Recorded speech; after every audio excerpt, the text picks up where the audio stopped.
Hello, everybody, and welcome to What's Up with Mo with Pete and Joe, and a special guest this week. So if you are new, this is our weekly podcast discussion about Missouri politics and the future of the Show Me State. I am Joe Zahn, and I'm pretty sure that we are living in a prequel to a dystopian novel. I'm just not sure which one yet.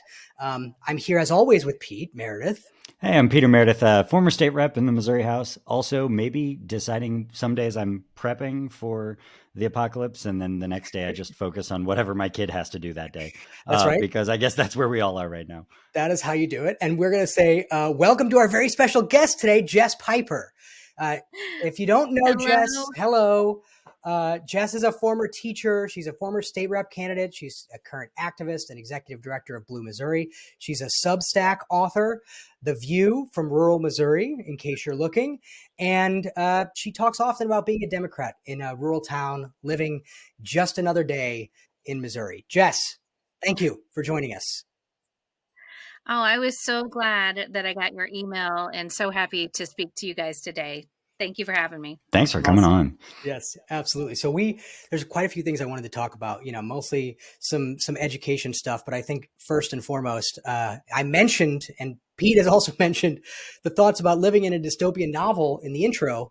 And I saw a video that you did recently saying that it was a bit Orwellian to see the Department of Education celebrating a national School Choice Week. Yeah.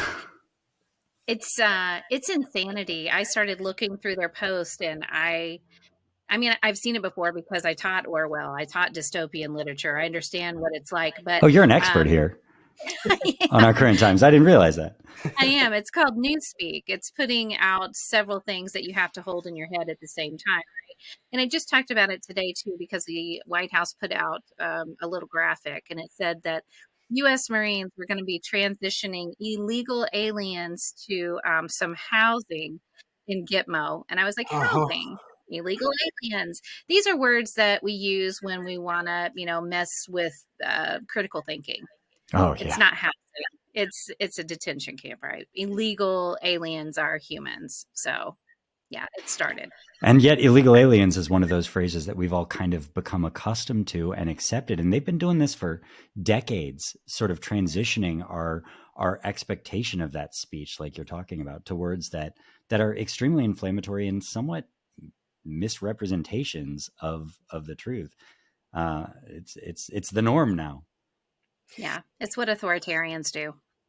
Yeah, we definitely have reached the culmination of a lot of things, I feel like, one of which, so I guess we're getting rid of the Department of Education. I'm not even... That's what they said at the beginning, right? They were going to abolish the Department of Education, and that is not at all what they're doing. What they're doing is using it as an arm of propaganda to beat all of us over the head. So you had the School Choice Week, right? You have them celebrating the demise of DEI. You have them celebrating, women in sports when it's actually just anti-trans messaging. So if you are watching what's happening with the Department of Education, you will recognize that this is propaganda. It would have been nicer to see the department die than to see what it's transitioning into. Jess, can I ask you, so with respect to that, I think that there are the both sides people that we deal with all the time that are like, oh, well, both sides do this. I think there probably are a lot of people that would say, well, wasn't the Department of Education already doing propaganda? It's just that their propaganda was promoting diversity, promoting, expertise and education and qualifications. And how is this different? Yeah, it is different. And I have to tell you a really quick story. So I was a teacher for 16 years and I was on Twitter for almost all that time too.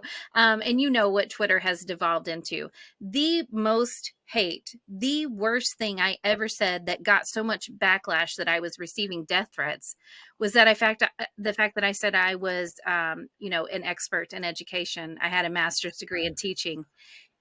They lost their mind because, Peter, there is no such thing as having authority, right? We all know everything. There's common no sense. Yes. Donald Trump and There's the common no sense. Yeah. So what they were doing when they talk about DEI, you really have to remember what it is: diversity, equity, and inclusion.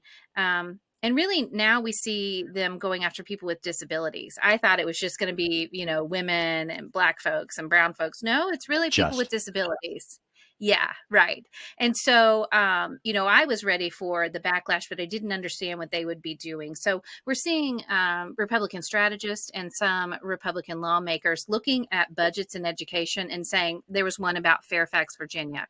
And they said they are spending millions of dollars in equity. There's no reason this equity should be spent in this way. Do you know what it was? Special education department, the special education teachers, right? And so this is what we're seeing them go after. And when they say that the both sides thing, we were just trying to be inclusive, right? Jess, when you talk about being from rural Missouri and this diversity, equity, inclusion stuff, in our hearings on the bills last year, one thing that came up a lot when we were talking about what diversity, equity, inclusion does is it's not just about they all think it's about letting urban Black people have access to jobs, believe it or not, horrifying, right? But one thing we pointed out to all of these guys is that actually being from a rural area is actually also something that requires a bit of diversity, equity, and inclusion for folks from there to make sure they have access to job interviews, access to outreach programs that are getting them, gifted education and special education and things like that often aren't in those areas. And that those programs are the only reason we're able to put the resources toward that. And of course, they're all like, well, we don't want that to stop. I mean, we think rural people, like in my district, should have access to that. It just can't be about any of these other factors. And we're like, those are all the same thing. Like the fact that you come from a different background that has fewer resources and access to opportunity is precisely what we're talking about. The fact that you come from a cultural background that speaks kind of a different language, and it's helpful for you to understand where everyone else is coming from when you join a workforce, and for them to understand where you're coming from so that everyone is happier and better at their jobs. Like that's all we're talking about here. And they just, once you get there and they start to realize it, what I saw with the politicians at least is then they'd get nervous and just switch to a different topic because they don't want to escape this subject because they think it's so good for them politically that they just don't want to recognize the truth to what we're saying about it. Right. But being from rural Missouri, I mean, how much is that going to impact your neighbors? A ton. And I mean, DEI has nothing on the tariffs that they're about to put forth for all of the ag people around here. I mean, JD Schottel, he is a Democratic representative from Iowa. He put out some graphics about what's going to happen to corn, to soy, to hogs, to beef, to all the things, right? So it's massive. And to your point, Peter, about DEI, and it's because we have to understand what they mean. When they say DEI, they mean Black people. When they say rural America, they mean white people. And so that's what they're saying. With DEI, they mean women also, I think, right? Right. Yeah. So when I think about DEI, I think about when I wrote curriculum. And so it goes through this rigorous thing. I know they think that teachers are just, dumb folks who landed on whatever. But so I would write curriculum and I would review other people's curriculum. And someone from the city would do a math equation using a bus schedule. And I would be like, I've never ridden a city bus by myself. I have not the foggiest clue what you're talking about. And that would be like me talking about, going to work at a John Deere factory. You have to think about everyone as a whole. And so we would go through with curriculum and, testing questions and say, this cannot work in this area because these kids have no schema for this. It's the same thing. Just right? Like when you're asking, you put on the standardized tests questions about farming Yes. and how many pigs do you have for X, Y, and Z? And urban kids are like, what do you mean? This is not my language. Well, so they might score worse on the standardized test. Yes. And so by some job application standards, if you're just looking at everything based on the numbers, they may underperform when in fact they're more qualified for the actual job. The tests weren't written for them. They have no schema. And that is exactly what you were talking about with giving rural folks resources, right? To understand what's going on in different places. I wouldn't even know what to wear. If I had a job interview at a certain place in St. Louis for a certain job, being where I am, I may not even have the schema to understand what I should wear to an interview. And so these are all things that we take into effect. It doesn't just happen with DEI. It happens with different, subsections of people all throughout the country. Yeah. And the DEI is the effort for those who are doing the hiring or whatever else in the context of hiring, at least for job interviews, like you said, to be able to see past that and recognize, oh, that's something we can actually fix. Right. And I shouldn't let that impact my whole view of this person's qualifications because they came in dressed a way that doesn't seem right for this job. Okay, well, that's fixable. That doesn't mean they're not qualified. Exactly. Yeah. So it's actually to create a better meritocracy again. Yes. Instead of just whose dad's friends with whom that Which gets it the job. Right? Seems like we're getting back to. Well, look at the whole Trump administration, all of the appointees. It's just who had connections, who was loyal, who are all these things. And shockingly, you not only lack diversity, you also lack qualifications and expertise, things that apparently they just don't think matter anymore. Right. They're vilified. Right. Yeah. So I also want to talk a little bit about funding, right? Because I think that's especially how it impacts rural areas. Yeah, we're talking about rural communities, right? This is one that there's an outsized impact for sure, particularly here in Missouri. I was just seeing that some of the recent data came out, and we are 50th as far as state portion of funding. We only fund 30%, I think I saw, of the actual revenue that's used for schools in Missouri. So that's pretty disproportionate when you look at where the money is spent across the state. And you look at the efforts to further erode funding through things like voucher programs. So yeah, I mean, I guess I just want to say, what do you guys think about this? What's effort? Up with Mo? Mike, what's up with Mo, guys? Mike Kehoe said in his State of the State that he literally wants to make a massive push on vouchers, and he's offering, I guess, $300 million less funding from the state budget than what DESE is asking for. So we're going to underfund and we're going to move money to vouchers. Do we think that's going to work here in Missouri? It just passed in Tennessee. So, I mean, I think we're in the same place. And let me tell people what a defunded school looks like. I mean, I have one right down the road from me, right? We don't have science labs.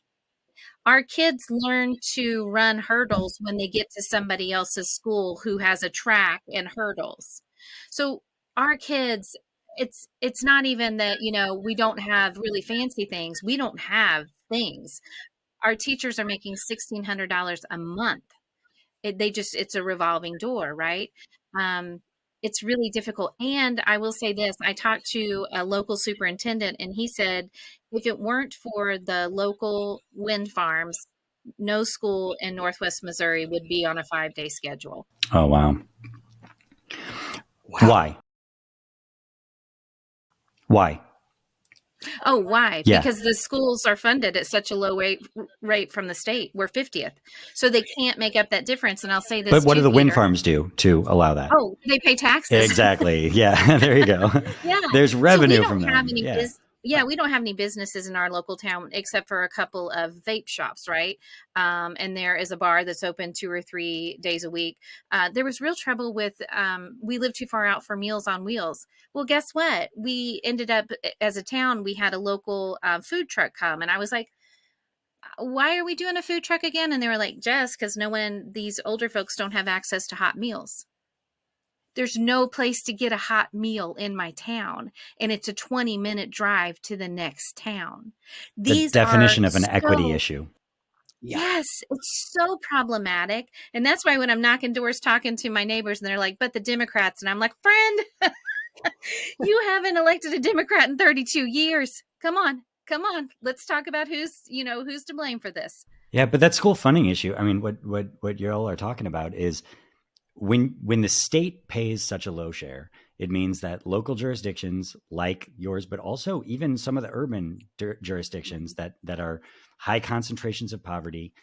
Here we've got the added element of some levels of school choice that have really, over the years, and school privatization pushed kids out of the school district. It's gotten worse and worse. They still have to serve the whole city. Yeah. it means that all of these local jurisdictions have to come up with the difference. So, to your point, Joe, like, yeah, we're 50th in state funding. We're actually right in the middle for actual dollars spent on average per capita for kids Yep. to other states. But that's only because wealthy jurisdictions have the ability to make up for that and be top of class, like best And in the some of them country. absolutely are. Yeah, Like the absolutely. Ladou's and for those of us from St. Louis, the very wealthy areas with high property values and very little poverty are able to have really incredibly funded schools. But then in a rural area, especially, but also even in some urban school districts, they end up paying or having seriously underfunding in order to deal with the fact that they don't have property values to pull from. They don't have local revenue.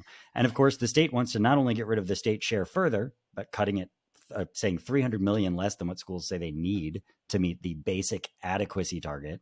But they also want to get rid of our income tax, phase it out. That's one of the top priorities, which of course will mean no more money for schools. Yeah. But they also want to get rid of local counties being allowed to have personal property taxes. Or St. Louis City, they want to get rid of our earnings tax, which is our biggest source of revenue for the city. So what's left for schools to pay the bills at all when they do that? If the state's not coming in with anything, but then they're prohibiting the taxes on the local level. So now even the Ladou's of the world won't have a place that's public school that everyone can access. It's going to just be who can afford private school tuition of $20,000 or $30,000 a year. And the state will maybe throw you $5,000 in a voucher. Good luck. So if we look at where vouchers came from, that was the plan all along, right? After Brown v. Board fell, we had people like Milton Friedman, who was a libertarian, come out and say, you know what, if you can't afford to send your kid to school, we're going to give them a rudimentary education, then they're going to get to work. And when I talk to people who aren't as involved in politics as I am, and that's most of the general population, they're like, why would they do this? Why? And when you get to the root of it, they don't think that kids in places like where I live, town of 480 people, need a brick and mortar school. They honestly don't. They think that they should give them some form of, a little education. Betsy DeVos said this herself. Homeschooling and work. Homeschooling and work. Yep. Betsy DeVos said to a reporter who said, how do you find school choice in rural areas? She said, well, it looks like getting a pair of headphones and going out into the field and working and listening to great books online. And then when you're done working in the field, you could find an apprenticeship at a John Deere factory. So you could learn some math skills there. And then when you get home in the evening, you can hire a private tutor. And she said it with a straight face. And that's exactly what they want for rural spaces. Well, that's why last year we even saw legislation in Missouri and across the country, but pushing for more ability for parents to put their kids to work instead of school. Not just to be able to homeschool them or have different standards for schooling, but to go even further and say, we're going to go back to, child labor, because that's going to somehow give kids more access to opportunity. And it really is, when we look at the history of our country. I'm so sorry, Joe. But when we think about the Gilded Age, that's exactly what it was. There were little children who were 6 or 7 working. I worked in a winery through college, and we had these huge barrels down in the basement, and I would do tours through there, and people would say, what's that little door at the bottom of the barrel? And this is a true story. Once they had pulled the wine out, the children would go in there and clean the barrels. So they had these tiny little doors that kids could go in and clean, right, in the 1880s. And I was like, we are a nation where we worked our children, right? Yeah. And they're trying to go back to that. And a lot of people put their lives on the line and a lot of work into making sure we had child labor laws and started to have unions and worker protection to raise wages and benefits for everybody. And it worked well. We had the strongest middle class in the world, right? Well, I think, this is a point that Peter, you and I have talked about, that yes, it's worked well. But I think with some of these things, just like the idea of public education, we take it for granted. Here we are talking about how appalling it is. The idea that we wouldn't provide a standard public education to every kid in America. But I worry that there's a significant amount of people that just don't understand why that matters. Like, do we need to, I want to go look back at some of the arguments that were made back at the end of the Gilded Age when FDR was coming in, and or even way farther back when we started public education, to articulate that to people And, maybe it seems silly, it seems rudimentary, but I kind of wonder if some of that might be needed right now. It's especially fascinating to me because I think, people are more persuaded a lot of times right now by the things they're upset with about their schools. And I'll tell you, as a parent with 2 kids in 2 different public school districts and 1 in private school, that's true at any school, like private school or public. Like, you will always be able to find things that are imperfect that you think should be done better, and probably could be done better. Like, they're all run by people and flawed, and the point is we're all trying to make them better all the time.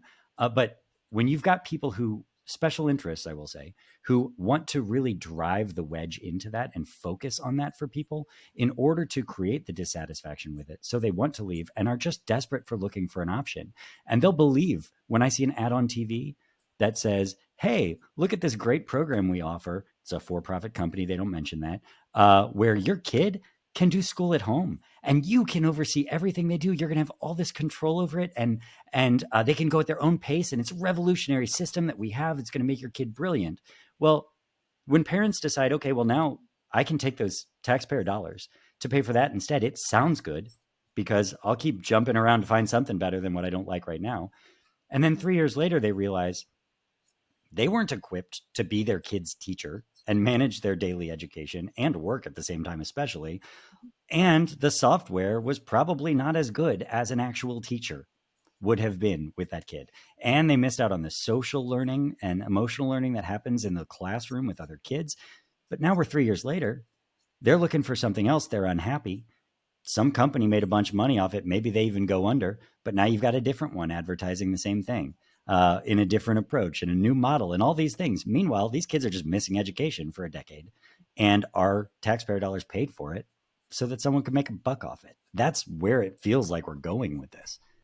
It really is. And, I always call them fly by night because they can come in and stay a year, take all the money and then run. But to your point about, private education, and I've told you about, we're defunded out here. And when I think of private, or when other people think of private education, they think of those, I've talked about this before, those beautiful lawns and, oh, Captain, my Captain, and leather bound books and really well qualified teachers and all of these programs. Well, friend, your voucher's not paying for that. The only people who get that education are the people who can afford $20,000 or $30,000. And by the way, 5,000 doesn't go very far for that. Yeah, right. And if how many of them have wait lists already, even without vouchers? And maybe they'll only let you in if you're part of their parish first. I mean, yes. Parishioners get priority at Catholic schools, for example, around here. But any other school might have their own qualifications for how you get in, or you've got a sibling that went there or a parent that went there. You get first priority. And maybe there's a long list of kids that wanted that school, but even if they could afford it, they can't get in. Right. And what a voucher will buy in most areas is, a basement, a literal Baptist basement, looking at a cinder block wall with worksheets with people who are uncertified teachers standing around, or kids they're on a Chromebook all day long and they're in an old Pizza Hut. I mean, what people think happens with the voucher is not at all what happens with the voucher. It makes me wonder about if COVID obviously seemed like it made this problem worse for us because people were so frustrated with their schools. But the irony of that to me is what they were most frustrated about is not being able to have their kids in them. Yes. Right. And what we're talking about is those schools falling apart. And then it's going to be every person for themselves, which might look a lot more like how it felt during COVID. Where you got to manage your own kids' education that we all learned as parents. Those of us that were at home, the vast majority were completely ill-equipped to keep their kids moving. Yeah. And I will say the other challenge with that I see is that may well happen. And then that's collateral damage. And the problem is with other pieces of legislation and things that we can do through the government, collateral damage sometimes happen. You learn, it's the old states are laboratories of democracy thing. But with this, you're talking about lost years for kids. Kids don't get that time back. It's gone. And a pretty difficult system to rebuild, honestly. Yes, absolutely. So the other question that I just wanted to ask real quick, because I know we only have Jess for a limited amount of time, but I know, Jess, you spend a lot of time looking at this issue, and we talked about how some examples of how vouchers especially could be really problematic. But have vouchers worked anywhere? I mean, there are lots of states that have done it. There are lots of states that have had a laboratory to try a voucher system, some in a larger scale than others. And like I hear people talk about how great Texas and Florida is. Has it worked anywhere, Jess? Or have I missed it? No. And first, we need to say it has never passed on a ballot anywhere. Mm-hmm. It's always been done, in state houses, which tells you something. It's not popular. It won't pass on a ballot. And two, if you want to look at what vouchers really do, we need to look to Arizona. Arizona last year blew a $1 billion with a B, $1 billion hole in their state budget because of the voucher system. People were getting vouchers and taking their kids to horseback riding lessons. They were going on ski vacations. So if you want to talk about something that is ripe for, really bad usage and administration, it's vouchers. But not only that, you're talking about what you just said. It's this compounding fact that these kids will go for a year or 2 years or 3 years and realize their kid didn't learn anything, stick them in a defunded, public school trying to get them caught up. And it just doesn't work. And how do I know? Because I had a COVID kid, because I'm no good at math. I'm certified to teach English, right? I can cover history. I can do a couple things. I can't do math myself. And so now we have a child who's really struggling. And I know this happens, but vouchers have worked nowhere. But then it's even easier to blame the public school, because the public school's got these kids that are underperforming when they're just trying to get everyone caught up. And when your whole student population is disproportionately full of kids that are behind at the beginning or impoverished in a district like mine. I mean, the high percentage of them are in families living in poverty. It's a whole lot harder to educate them. And when you're also lowering the amount of money we're spending per student on them, adjusted for inflation every year, they're having to educate more challenging kids with more severe needs in a more concentrated way that are more expensive with less money. And then we're surprised when their outcomes aren't great. And we say, well, it's because the public schools are terrible. We should keep cutting their funding.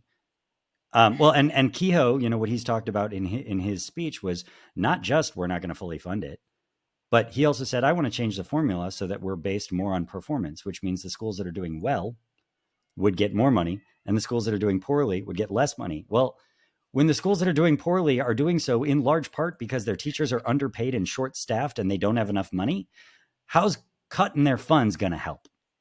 Well, I think in reality, what happens is the schools that underperform close.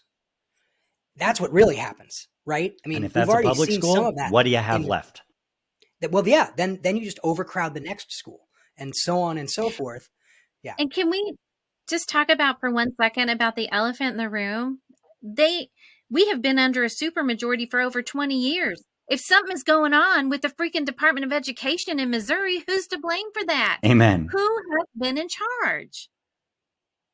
Yeah, I mean, honestly, you could say that about every metric here in Missouri, where we are at the bottom of the list on all of these things. And they've been in charge as we've fallen to the bottom of the list when we used to be in the middle of the pack. And yet they've had dominant control for 25 years. And yet they continue to somehow point their finger at Democrats. I mean, I will say the last couple of years, we've seen that language change. And now they're just saying the Republicans who were in charge were also Democrats secretly, right? And so we just need to get even more Republican and do even more tax cuts and do even more cutting of funds. And it's like, well, you may say they were Democrats, but that was their exact game plan too. That has failed miserably. So continuing to double down, whether you call them Republicans or Democrats, on the same failed policies, at some point we need enough voters to pay attention and see that. And I think as we all know, the hardest part is people have lives, right? People have tough lives that they're trying to get to work. They're trying to keep their jobs. They're trying to get their kids to and from school and all their activities and whatever else and pay the bills. Following the Missouri legislature is not easy. And that's for sure. It's not easy, and people don't have time. And we all know that it's going to get worse, that we are about to face some tariffs that are going to make people even more desperate. Right. And I understood, because I grew up in poverty and I was raising kids in poverty, and people would say, who'd you vote for in what election? I'm like, friend, I didn't vote. I had no idea. I was in school and I was working and I was raising kids, and I couldn't look up. I was trying not to So that's drown. why, Yeah. Well, and right. when your That's little why bit of we need messaging people. that you get from the media is all telling you that Democrats are the problem, or they're all the problem, then They're all the they're problem. all the Yep. problem is kind of the most compelling message for all of us. And it leads to the, we didn't even hit 50% turnout in St. Louis City this cycle in the election, because people are like, why bother? Well, we talked about We this. had It's all the problem lends Sorry, itself Jess. to Republicans who want to tear everything down. It really is. And you were talking about turnout. We had a school board election not very long ago, and there was 14% turnout. And that's why it's We've had the always so same situation here. frustrating. Yeah, it's just like, but you understand, because people don't have the time to do it. And that's why it's important that you guys are doing what you're And doing, you. because thank you. And people need little snippets, right? What can I do right now? And then how can I go back to making supper? Yeah, And Jess, this brings me to a different question I've wanted to ask you forever. I used to, when I was doing the House Democratic Campaign Committee stuff, I did a lot of traveling to other areas and talked to Democratic clubs. And something that always fascinated me is that, like, we talk about red areas of the state as if everybody there is Republican. And like, if you're not a Republican, you're on an island. And I talked to a lot of people who felt that way, but then would find out, I'd be like, well, I've talked to 2 other people on your block that said the same thing. Like, Yeah. because the fact is, even with the turnout as it is, and Democrats in those areas feeling like their voices don't matter, and so a lot of them don't bother voting, even then, you find 3 in 10 people, 1 in 3 people you walk into the grocery store and see actually not only showed up to vote, but voted for a Democrat. Yeah. And if you talk to the people that didn't even show up to vote, it's probably even more. So what's it feel like being a loud, vocal, proud Democrat, or at least left-leaning person in rural Missouri? Do you feel alone? No, I don't feel alone, because I have made friends, and I have found my people. And just like me, I mean, I got my butt kicked 1 in 4, but I'm like, I'm in Hy-Vee going 1 in 4. Right. I mean, that's not bad. That's not bad And at that's all. despite the messaging that is all over everywhere, Right. telling everyone they're not allowed to be Democrats. My neighbor across the street is in her 80s. And several years ago, when I put out in 2020, when I put out my Biden sign, she was out there and she was like this. And I was like, Fern? Right? uh-huh. But also, Fern, say it louder. She didn't have anybody to talk to. She thought she was the only one. And then we have a neighbor who comes up here, and we found out that he was a Democrat. And so once you start realizing what's going on, you're like, I'm not alone. I can do this. I'm not scared, right? I'm not scared, because I know my neighbors. I have a neighbor who is Trump forever. Trump forever. Our cows got out. Guess what? He put them in his lot till I got home. I live in a community where we have to come together or it'll collapse. And so even knowing that I can't stand the way he votes, he can't stand the way I vote, he still got my cows up. So these are things that I think that, folks need to understand. Yeah, well, and it probably helps people like him knowing that you're a Democrat, because it makes it harder for him to believe the messaging that says Democrats are all monsters and Yep. crazy people and all these things. But he's like, well, I mean, I know this person that's a far left Democrat as far as he's concerned, and Yeah. she's just my neighbor. Right. I think that's the only way that it really starts shifting and we crack the bubbles, is for people to know each other and humanize what a Democrat is, because really the media about Democrats is so like aggressively horrible, and that's all a lot of folks are hearing. Right. Yeah. Well, I just want to jump in to say, I know I promised Jess that we would honor her time, and I know she's got to go. So I want to. So we got 2 more hours. Yeah, well, you and I have 2 more hours. Okay. Buckle up, Good, buddy. good. After this break, We got a lot to talk about. And but I want to give Jess the last word here before you go. So first, do you want to tell folks anything else of where they can find you? And also, I love to end any of these segments on, is there something that people can do? Like what can you give some, sometimes we feel despair. What can we do? Yeah. So you can find me on Blue Sky, Instagram, Facebook, all the places. It's usually Piper for Missouri, my Substack. And here's the thing, we're in a shock and awe period right now, right? There's just so much happening and so much terrible going on that it can absolutely paralyze you. And I know because I have sat down in a chair and looked up 3 hours later after doom scrolling, and that did nothing for me, and it did nothing for anyone around me.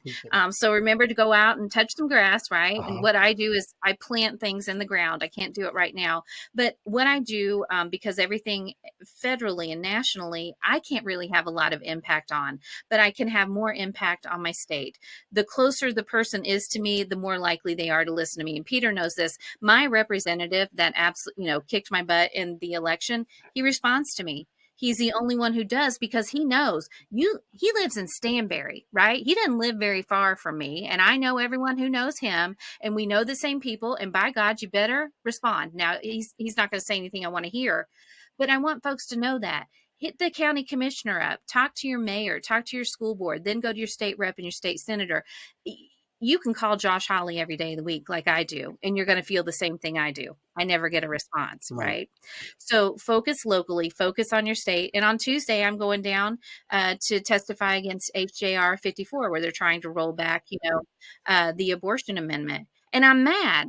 I live 4 hours from Jeff City. That's an 8-hour round trip on something that I already voted on. But I'm going down there because other people can't. They're choring their cows or whatever. They can't get away for 8 hours, right?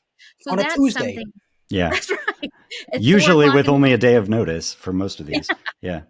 So that's something that people can do. And that's what I would say. Focus locally. You'll feel like you're getting more done. And actually you are, because all of these terrible things that Trump is doing are likely going to have to come through the states. A lot of them are anyway. So that's a twofer. Thank you so much for taking the time. It was an awesome conversation. Really appreciated. Both of you guys are awesome. So we're going to take a break, and Peter and I are in for more of it, but we'll see you soon, Jess. Thanks. Bye, friends. See ya. Hi, Joe here. I guess psych. So we had a little bit of technical difficulty with the rest of the video that we recorded. So we are actually going to break this up into 2 episodes. So this is the end of the first part, and then later this week, Pete and I are going to release another video covering the news of the last week and some other key topics here in Missouri, as well as deep diving into the most recent committee on some pretty controversial immigration bills here in Missouri. So I hope that we'll see you for that next episode for part 2 here. And until then, please like, subscribe, share, all the things. And I hope that we'll see you again in the future. Thanks for spending some time with us.